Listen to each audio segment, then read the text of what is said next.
Boa noite. Tem coisa que só a gente vive, e mesmo assim, parece que nem a gente acredita depois. O que vou contar aqui começou com a morte do meu tio Raul, há pouco mais de 3 anos.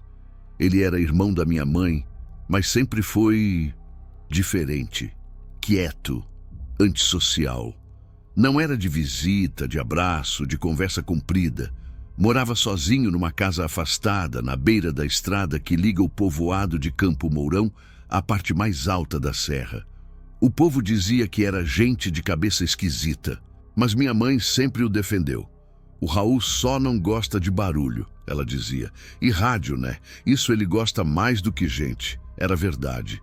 Desde que eu era pequeno, lembro de entrar na casa dele e ver pilhas de rádios antigos, antenas artesanais, fios passando pelo teto e chiados por todos os cômodos.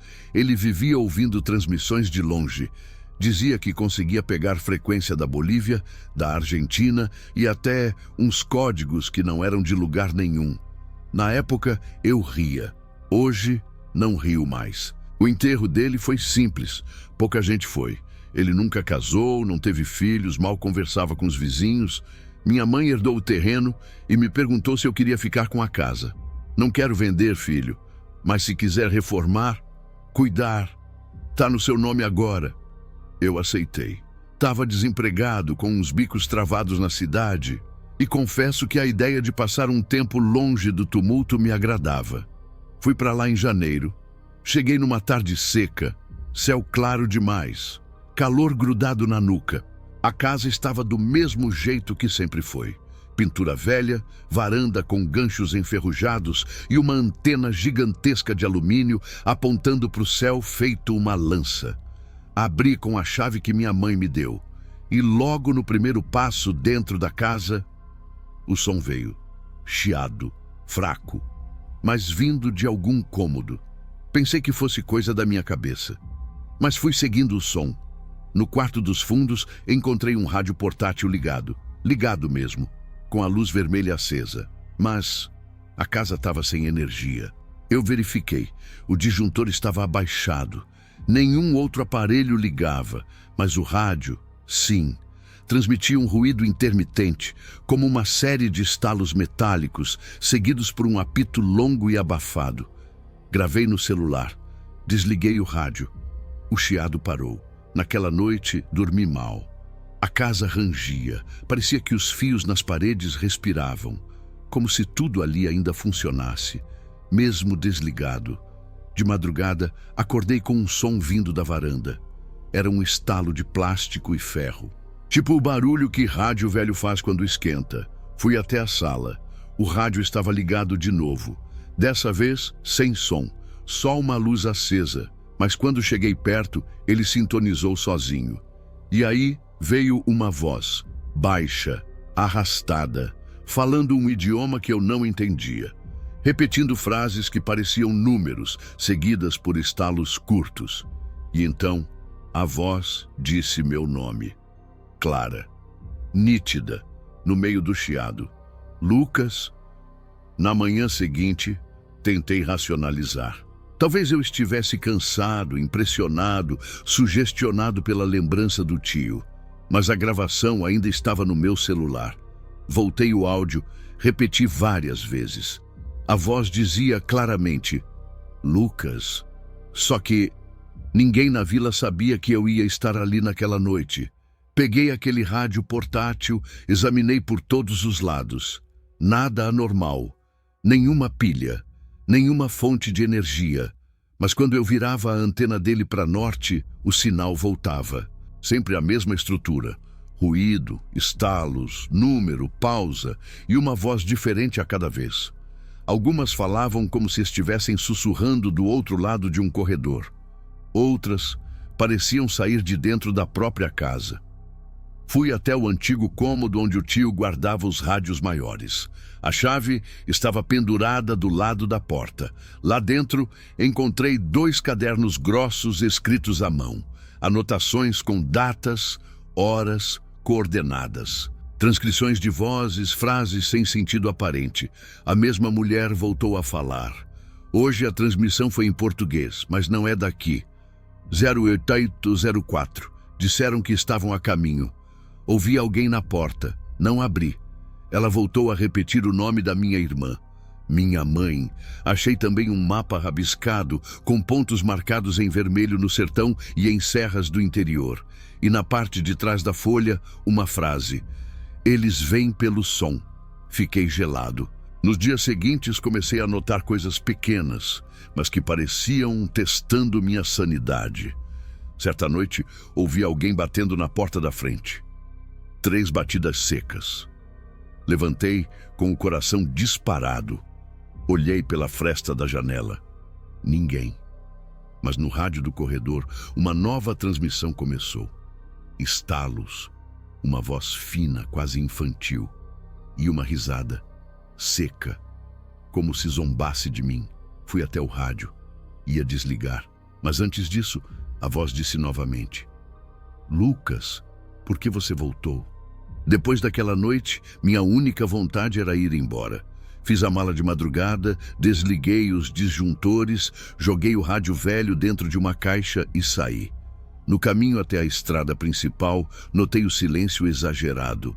Nada de grilo, nada de vento. Nem mesmo os cães da vila latiam. Parecia que o som do mundo tinha sido sugado. Quando cheguei no primeiro posto, pedi um café e sentei. Tava tenso, mas aliviado. Por pouco tempo. Porque o rádio do balcão, sintonizado em AM, começou a chiar do nada. E no meio do chiado, uma voz sussurrou: "Você levou com você. Ela vem atrás do sinal." O rádio desligou sozinho. Voltei para a casa da minha mãe. Não contei muita coisa. Só disse que a casa estava ruim, que eu não ia ficar lá. Ela respeitou. Mas 2 dias depois, enquanto eu dormia, o rádio-relógio do quarto ligou sozinho e tocou o mesmo padrão de estalos e apitos. Gravei. Comparei com a gravação da casa do meu tio. Idênticos. Comecei a entender que aquilo não estava na casa, estava comigo. Voltei até a casa dele só para tentar encerrar aquilo. Levei os cadernos, os mapas, os rádios, coloquei tudo numa caixa de madeira e enterrei no quintal, perto da antena principal. Fiquei ali parado, olhando para o chão recém-coberto, e ouvi, sem rádio, sem aparelho, direto no ar, uma voz sussurrada, como se falasse dentro da minha orelha: "Você escutou. Agora nunca mais vai deixar de escutar." Naquela noite tive o pior sonho da minha vida. Estava preso dentro da casa do meu tio, todas as paredes cobertas de rádios, todos ligados, e de cada um saía uma voz diferente, me chamando, me acusando, me repetindo histórias que eu nunca contei para ninguém. No centro da sala, uma figura parada, baixa, pele escura como terra molhada, rosto coberto por fios e cabos. Ela só apontava para mim, e atrás dela, a cadeira onde meu tio costumava sentar, girando sozinha. Acordei com os ouvidos zumbindo, e até hoje zumbem. Passaram-se 3 meses desde a última vez que pisei naquela casa. Não voltei mais, mas nada voltou ao normal. Já tentei jogar fora todos os rádios. Já tentei dormir com tampões de ouvido. Já mudei de casa, de bairro, de estado, mas a frequência continua me achando. Não importa onde eu esteja. Às vezes é um apito sutil saindo do ralo. Outras, um chiado que vem da parede, mesmo sem fio, sem aparelho. E quando fico sozinho por muito tempo, a voz volta. Sempre a mesma frase: "Você escutou. E agora você é o canal." Fui procurar ajuda. Psiquiatra, pastor, benzedeira, ufólogo. Ninguém me ajudou. A maioria me dizia para me afastar da tecnologia. Mas não é isso. Não é sobre rádio. É sobre o que passa por ele. É como se meu tio tivesse descoberto uma fenda, uma fresta entre os ruídos, entre o que os ouvidos comuns ignoram.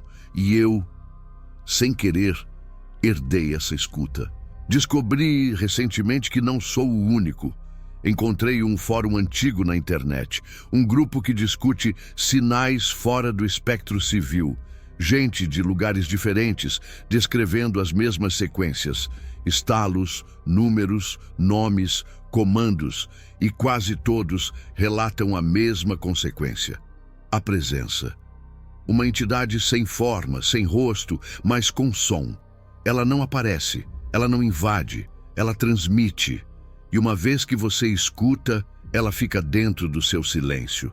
Hoje em dia, não uso mais rádio, mas ainda ouço. Ouço nas pausas, no segundo entre o fim de uma fala e o início da próxima, no vazio do elevador, no chiado da TV desligada. Ela vive ali, transmitindo. Às vezes, a voz muda. Às vezes, ela imita minha mãe, ou meu tio, ou a mim mesmo. Já escutei minha própria voz vinda do rádio, dizendo coisas que nunca falei. Sei que vai chegar o dia em que ela vai parar de falar. E nesse dia, vai começar a esperar minha resposta. Mas eu não vou responder. Não vou. Porque sei que quando isso acontecer, vou deixar de ser ouvinte e vou virar transmissor.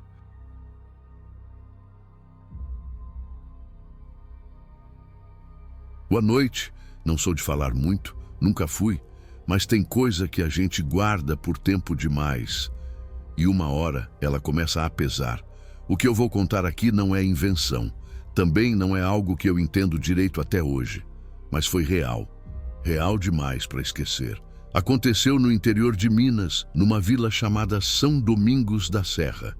Era o tipo de lugar onde o tempo parece parar. Ruas de barro, poucas casas, a maioria feitas de taipa, com aqueles telhados antigos cheios de ninho de passarinho. Todo mundo se conhece, todo mundo sabe quem chega, quem vai embora e quem tá ficando diferente. Eu fui para lá com 14 anos, depois que meu pai perdeu o emprego e minha mãe decidiu que a gente ia recomeçar perto da família dela. Ela tinha um tio que morava sozinho e que aceitou dividir o terreno com a gente. A gente construiu uma casinha nos fundos do sítio dele, um puxadinho de 2 cômodos e um fogão de lenha que vivia apagando. No começo, tudo parecia tranquilo. Só que tinha uma coisa naquela vila que ninguém comentava muito, mas que todo mundo evitava: o velho da rua de cima. Ele se chamava Clementino, ou pelo menos era como a gente ouvia os mais antigos chamarem. Um homem muito velho, magro, de barba branca comprida e andar arrastado. Morava sozinho numa casa que parecia abandonada, com a pintura descascada e o mato crescendo em volta até quase cobrir a cerca. Ninguém ia lá. As crianças eram proibidas de subir até o fim da ladeira onde ele morava.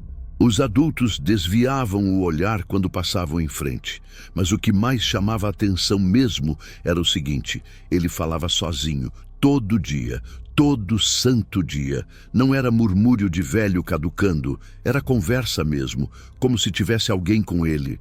Às vezes ele ria, outras parecia discutir. E o pior, ele só falava depois que escurecia. A primeira vez que escutei foi numa noite de calor, quando fui buscar água no tambor que ficava do lado de fora de casa. A rua estava silenciosa, só dava para ouvir um cachorro ao longe e uns grilos. Mas vindo lá de cima da casa do velho Clementino, vinha uma voz.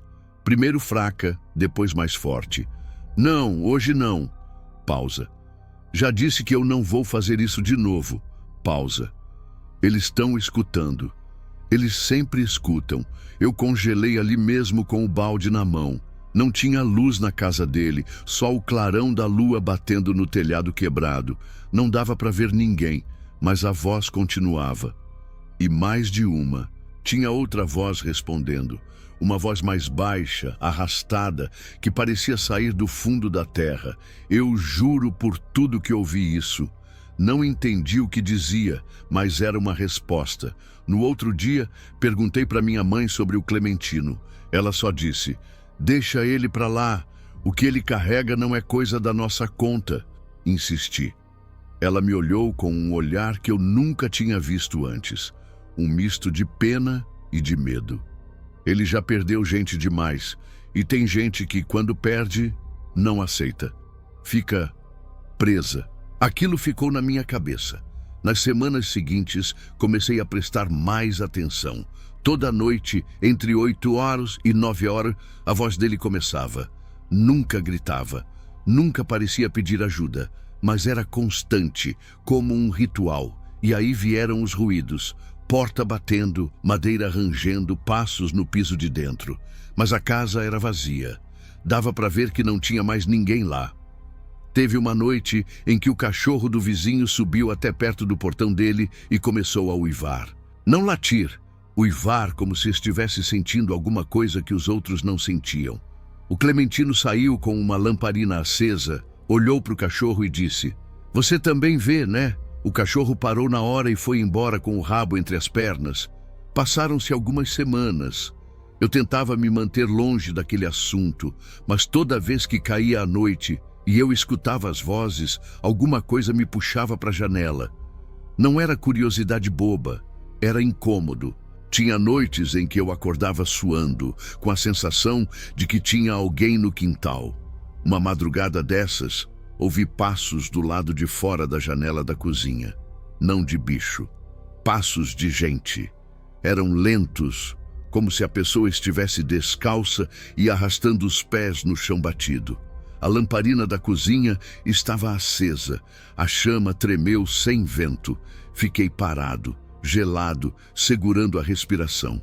O barulho parou. Fui até a porta de trás. Abri bem devagar. O quintal estava vazio, mas havia algo estranho no chão. Pegadas, pequenas, descalças, como se fossem de criança, e todas vinham da direção da casa do velho Clementino, e todas paravam ali, bem em frente à minha porta. No outro dia, fui até o açougue onde os velhos da vila sempre se reuniam para jogar dominó e prosear.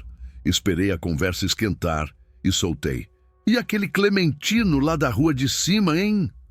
Ainda mora sozinho?" Os homens se entreolharam. Um deles, que eu acho que se chamava Orlando, respondeu: "Mora sim, do mesmo jeito faz mais de 30 anos. Outro retrucou: "Mora, é modo de dizer.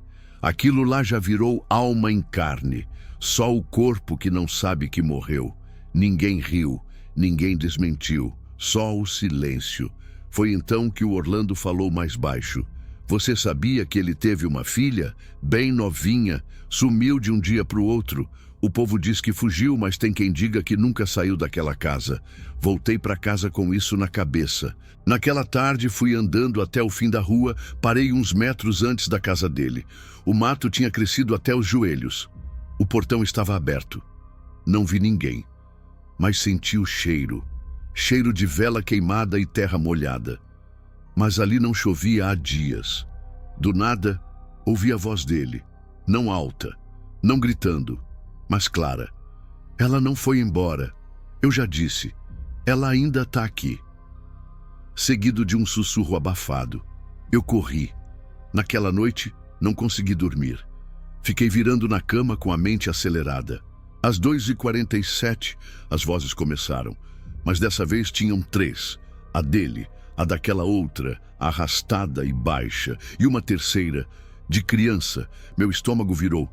A criança chorava, não gritando, era um choro contido, quase abafado, como quem aprendeu que não pode fazer barulho.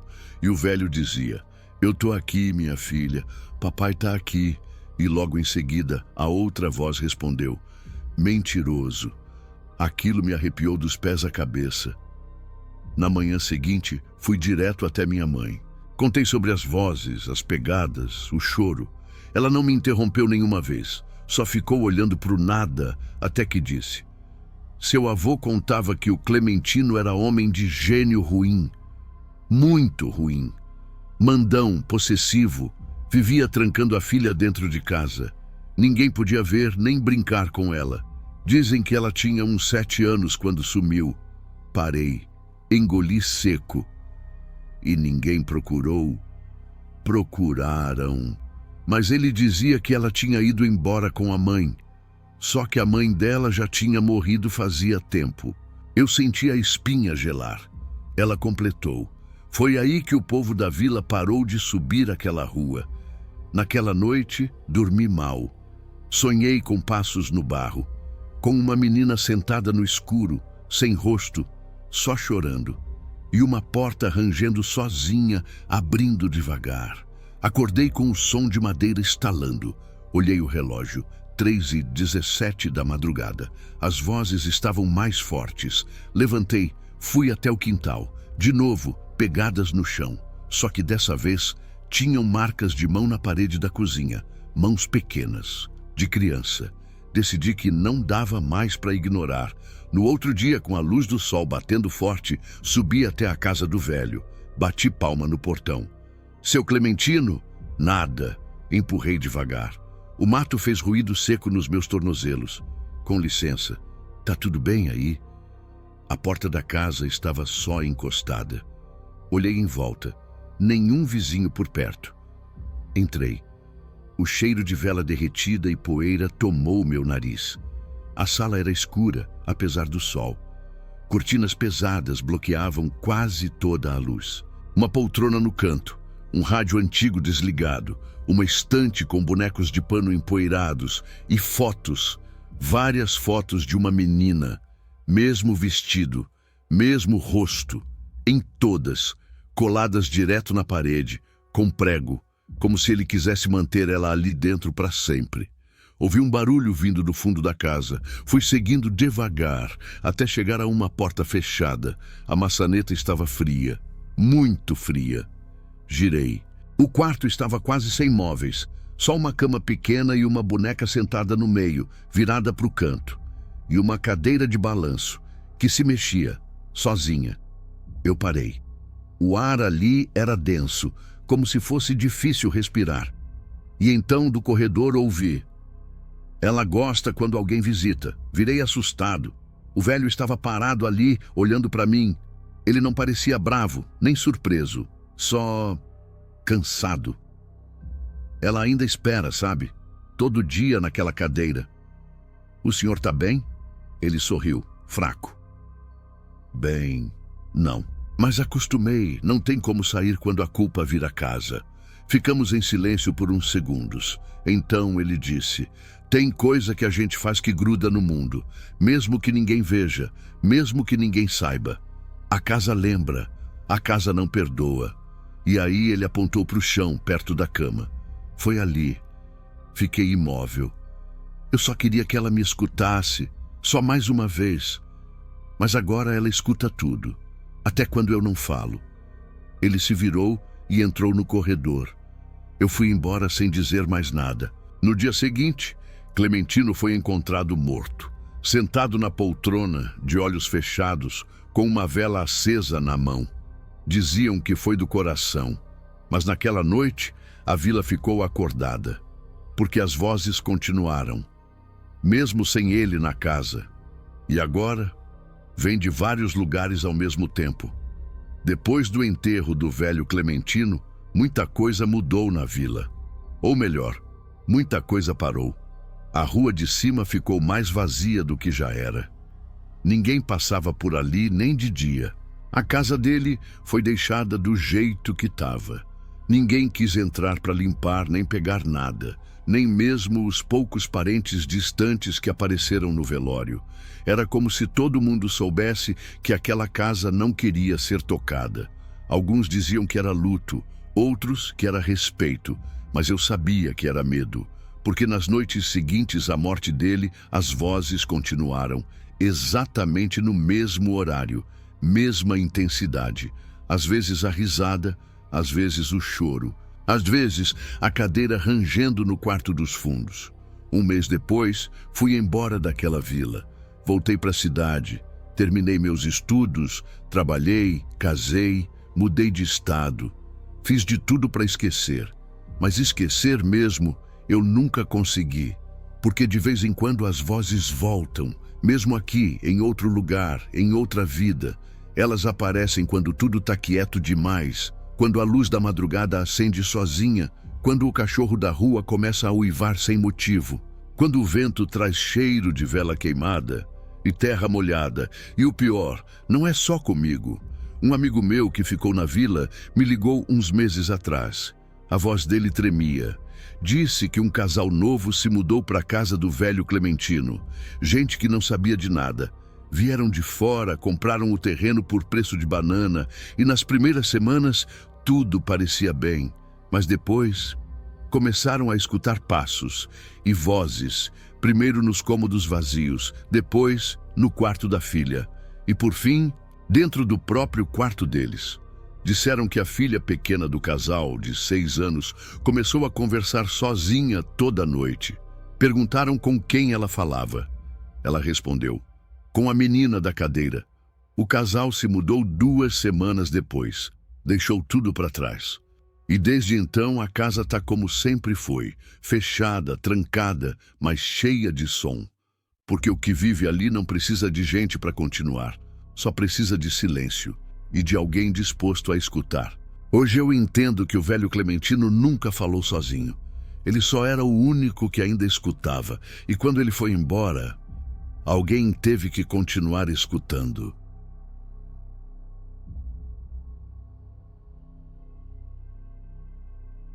Boa noite. Eu nunca fui muito de contar esse tipo de coisa, mas tem hora que guardar pesa demais. A verdade é que só agora, depois de tudo, é que eu consigo colocar em palavras o que vivi naquela casa. Uma casa que era da minha mãe. Ela morreu em silêncio, como viveu. Sozinha, num canto do interior onde quase ninguém passa, entre cercas de arame, estrada de terra e mato alto. Meu nome é Lívia, sou filha única. Cresci ali, naquela casa simples de madeira que ficava uns 2 quilômetros depois do último ponto de ônibus da vila de Pedra Alta. Quando fiz 18, fui embora. Cidade grande, estudo, trabalho, tudo aquilo. Voltei só quando a notícia chegou. Minha mãe tinha sido encontrada morta, sentada na cadeira de balanço, de frente para a porta da sala, com uma coberta no colo, os olhos fechados, sem sinal de violência, sem dor, mas com a porta da frente aberta. E isso não fazia sentido. Desde que me entendo por gente, minha mãe sempre foi exageradamente cuidadosa com portas. Trancava 2 vezes.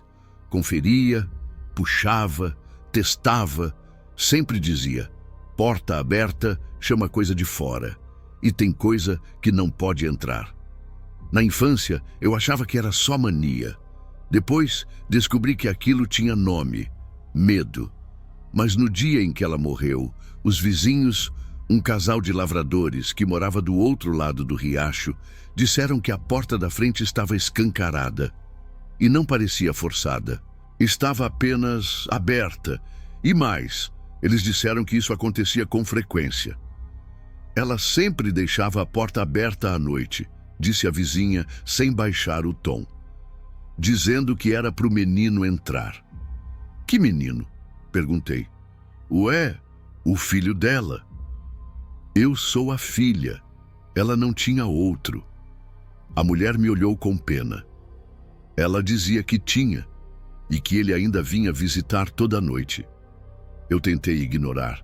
Estava abalada, tentando resolver velório, documentos e aquele peso no peito de ter deixado minha mãe sozinha nos últimos anos. Mas aquela fala me perseguiu. Ela deixava a porta aberta para o menino. E pior, ela nunca me contou nada disso. Depois do enterro, fiquei na casa por uns dias. Precisava limpar, organizar, ver se ia vender ou não. Na primeira noite, dormi no antigo quarto dela. Cama baixa, armário com roupa de lã, cheiro de sabão amarelo. Era tudo quieto demais. Só o som do vento passando pela madeira e o barulho distante de um sapo. Mas às 2h43 da madrugada, a porta da sala se abriu, com um rangido lento, seguido de um baque seco contra a parede. Levantei na hora. Fui até o corredor. A lua cheia iluminava parte do chão. A porta, aberta. Na manhã seguinte, fui conferir a porta. Estava mesmo aberta, mas a tranca ainda no lugar. A chave estava em cima da mesa. Não havia sinal de arrombamento, nem vento forte na noite anterior. Tentei pensar em explicações racionais, mas aquela sensação de que eu não estava sozinha grudou na minha pele. Decidi vasculhar os cômodos. A casa era pequena, 2 quartos, uma sala, uma cozinha com fogão de lenha e um banheiro nos fundos. No quartinho que eu usava quando criança, as coisas ainda estavam do mesmo jeito. Meu velho urso de pelúcia, a cômoda com adesivos descascados, a cortina bordada pela minha avó. Mas havia um detalhe que eu nunca tinha notado: um terceiro quarto. Sempre achei que aquilo era só um depósito, um cômodo trancado que a minha mãe dizia estar cheio de coisa velha. Mas, naquele dia, resolvi abrir. A chave estava pendurada na parede da cozinha. Girei devagar. A fechadura cedeu com um estalo. O cômodo era um quarto infantil, limpinho, cortina azul clara, berço de madeira ainda montado, uma estante com brinquedos de pano, todos impecáveis, e uma cadeira de balanço no canto virada para a janela. No centro do berço, um par de sapatinhos de couro marrom, novos. Fiquei sem reação. Na parede havia um quadro torto com um bordado em ponto cruz. Meu menino, volte quando quiser. Senti um calafrio. Na escrivaninha havia um caderno. A letra era da minha mãe, páginas e páginas com datas. Sempre a mesma estrutura. Hoje ele veio. Entrou calado, sentou no chão. Disse que a água ainda dói. Pediu para eu não fechar a porta. Algumas entradas vinham com anotações estranhas, como 312. Passou direto pela sala. Foi até o banheiro. Ficou olhando para o espelho. Chorou quando ouviu o trovão. Deixou as pegadas de novo. Eu tremia. A última entrada era de 2 semanas antes da morte dela. Disse que logo me leva, que a gente vai morar junto de novo. Aquela noite, não dormi.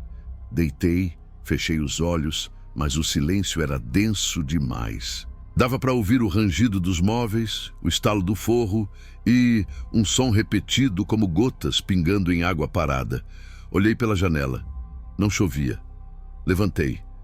Fui até a pia da cozinha. Fechada. Banheiro. Seco. Mas o som vinha de dentro da casa, do quartinho do menino. Abri a porta devagar. O berço estava como antes, mas agora o vidro da janela estava embaçado por dentro. E no chão, perto da estante de brinquedos, havia marcas de pés molhados, pés pequenos, descalços, com terra e barro entre os dedos. Eu paralisei. Dei um passo atrás e então ouvi uma voz infantil atrás de mim. Você não me viu ainda, né? Virei bruscamente. Nada. A porta do quarto fechou sozinha com um baque surdo. Tranquei tudo. Passei o resto da madrugada sentada no sofá, coberta, esperando o sol nascer. Quando o dia clareou, saí da casa e fui até os vizinhos. Perguntei com cuidado se eles sabiam de alguma coisa. Se minha mãe tinha tido outro filho, um aborto, uma perda. A mulher hesitou, olhou para o marido, depois falou baixinho. Olha, a gente não gosta de tocar no assunto, mas sua mãe teve sim um menino. Fiquei em choque. Ele era bebê ainda, tinha uns 2 anos. Sumiu. Como assim sumiu? Ela se benzeu antes de responder. Ela dizia que ele caiu na cacimba, mas ninguém encontrou o corpo. Quando foi isso? Você era pequena ainda, 1 ou 2 anos. E ninguém investigou? Só ela e o pai dele estavam na casa naquele dia. Mas o pai desapareceu também. Nunca mais voltou. Voltei cambaleando para casa. Minha cabeça doía como se algo ali dentro estivesse sendo empurrado de volta à memória. Aos poucos, flashes voltaram. O barulho da água batendo, um grito abafado, minha mãe correndo com os pés sujos, me pegando no colo e dizendo: "Você não viu nada, foi só um sonho, filha, só um sonho." Depois que as lembranças começaram a voltar, minha visão daquela casa mudou completamente. Era como se as paredes carregassem tudo o que foi escondido. Como se cada cômodo tivesse um som abafado por baixo do silêncio. A cacimba ainda estava ali, nos fundos, coberta com tábuas e pedras. Fui até lá uma tarde, sozinha. Tirei algumas tábuas, olhei para dentro. Não dava para ver o fundo, mas o cheiro de terra molhada, de tempo preso, era forte. Fiquei ali por uns minutos e ouvi bolhas, como se algo estivesse respirando lá embaixo, ou esperando. Naquela noite, deixei a porta da sala trancada. Fechei bem. Empurrei o sofá contra ela.